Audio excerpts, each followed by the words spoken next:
తిరుపతి జిల్లా డక్కిలి మండల ప్రాథమిక ఆరోగ్య కేంద్రం పరిధిలో వైద్య సిబ్బంది నిర్లక్ష్యంగా వ్యవహరిస్తున్నారు. పేదలకు అందాల్సిన దవాఖాన మందులు కాలం చెల్లడంతో అక్రమంగా తరలి వెళ్లుతున్నాయి. పై అధికారులకు ఎటువంటి సమాచారం లేకుండా హాస్పిటల్లో ఓ ఉద్యోగి రాత్రి వేళల్లో పొలాల్లో ఎరువులకు అక్రమంగా తరలిస్తున్నారని స్థానికుల సమాచారం.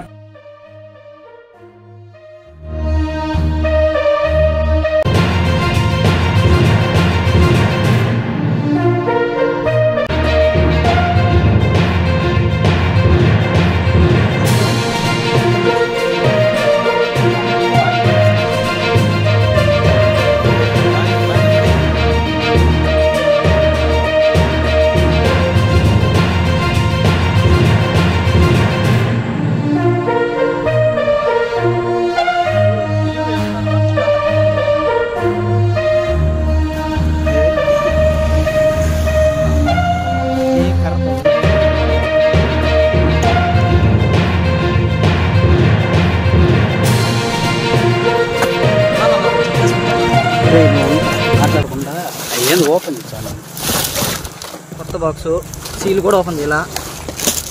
నువ్వు లైట్ బాగా అబ్బాయి